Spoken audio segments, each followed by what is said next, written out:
Here are 28 interview questions that were shared with me by an SVP of sales that led sales teams at VMware and HP, which are huge tech companies. And this is going to be useful to you if you want to land an enterprise AE role, or if you're early in your sales career and you want to know what experience you need to build in order to land a deep six-figure tech sales role. All right, let's get into it. Question number one, how do you plan your week? Proactive planning takes time, and it takes some work to create a well-run week where you actually produce results week in, week out. Question number two, what's the hardest goal you work to achieve? What made it hard to achieve? And how long did you work at it? Hiring managers want someone who is goal-oriented and has achieved big results. Question number three, describe to me a skill that you've achieved mastery in. How did you achieve mastery? What steps did you take, and how long did it take you? Question number four, what's the largest account you've sold? How long did it take to close the deal? What was some of the obstacles you ran into and the resistance you met along the way that you had to overcome to get it over the edge? Question number five, give an example of a time that you gave up on achieving a goal. How long had you been pursuing it before you gave up? Question number six, share with me your pre-call strategy, your pre-call planning strategy when meeting with a net new prospect who hasn't done business with you, and also when meeting with a client where you're pursuing an upsell opportunity. Question number seven, what are you doing today to make sure your skills and knowledge remain relevant? Question number eight, tell me about the hardest you've ever worked to achieve a goal. If you've bounced around between different employers, you might get asked, why have you hopped jobs every 2 years? Hiring managers typically think that job hoppers lack the perseverance to stick with it and get going and keep going when the going gets tough. Question number nine, share with me the biggest adversity you've faced in your life. What did you do to overcome it?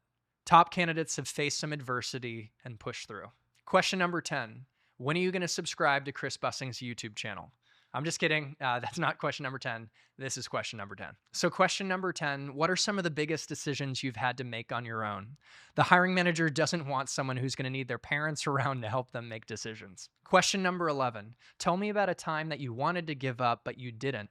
What made you keep going? Question number 12, what have you done to prevent potential problems in the delivery of your product or service?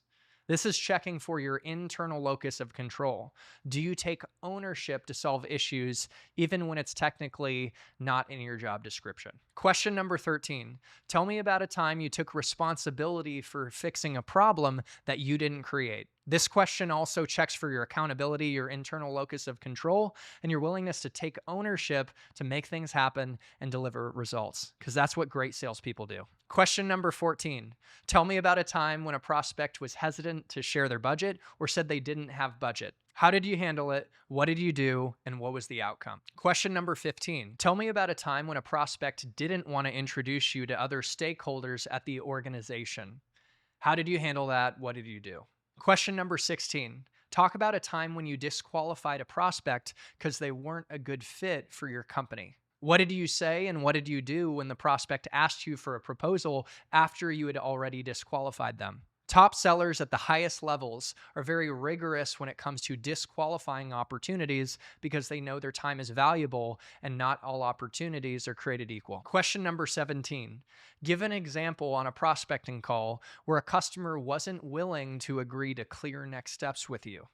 How did you handle that? Question number 18, tell me about a time when you had to challenge a product on their current thinking, their current solution, and their current approach. What questions did you ask? How did you handle the situation? What was the outcome? Question number 19, give an example of a new skill that you had to learn in your previous jobs. How did you approach learning the new skill? And how did you know when you had mastered that new skill? Question number 20, in the past, what have you done to remain relevant with your industry knowledge? Tell me about the best 3 sales books that you read and what you learned and applied from these books and how it helped you win new business. Question number 21, tell me about what you're currently learning to provide more value to your clients. Our output is only as good as our input, and high-performing salespeople are continually curious and always learning so they can bring more value to their clients. Question number 22. Tell me about how you incorporate continuous learning into your busy schedule. Tell me about a time when you invested on your own into your learning and development. How about training? Question number 23. What mentors do you lean on?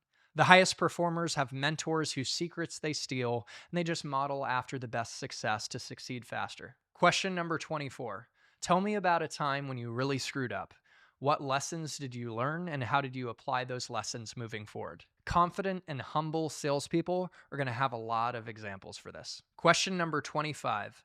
What do you attribute your success to? Hiring managers are going to listen to see if you attribute your success to peers, family, and mentors, or if you take all the credit yourself. Question number 26. Share with me your biggest weakness. The hiring manager is going to listen to see if you give an arrogant answer where you attribute your weakness to being a great strength. Something like, well, I'm just way too organized for my own good. That comes across as arrogance and doesn't show any humility. Question number 27. Tell me about the toughest feedback you ever received. What did you learn from it? How did you apply it? The hiring manager wants to see if you're coachable and examples of you applying feedback and not being defensive or taking criticism personally. The best sellers, whether entry level or at the highest levels, always remain coachable.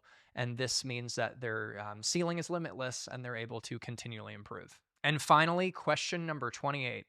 Tell me about a time when you proactively sought out feedback and coaching. The highest performers don't just wait for feedback to come to them.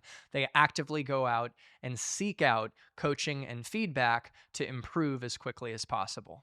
All right, guys, my call to action to you is to marinate on these 28 questions, write out your answers in bullets, practice them, and take them into your tech sales interviews for senior AE roles. And if you're a current SDR, then start to build your experience proactively to be able to answer these questions really well. If you guys got value out of this video, hit the like button, share this with other people who could benefit from the message, subscribe to the channel, and turn on notifications for more videos like these committed to helping you accelerate success on this tech sales path. And if you're someone who's selling in another industry or working in another industry, looking to break into tech sales and launch your six-figure tech sales career in the next 12 weeks, check out my collection of 8 courses, Tech Sales Accelerator, linked in the description of this video. It gives you the complete blueprint to breaking into tech sales, not just at any company, but at a great company that's going to set you up for long-term success. And it will set you up to get promoted very quickly to join the Six-Figure Earners Club. If you want to book time with me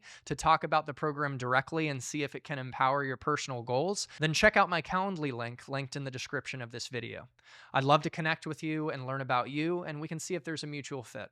Thank you guys for showing up and being a part of this community. It's great to have you here. I respect you for investing in your personal and professional development, and to your success in tech sales and in life. Happy selling and happy living, and we'll see you in the next one.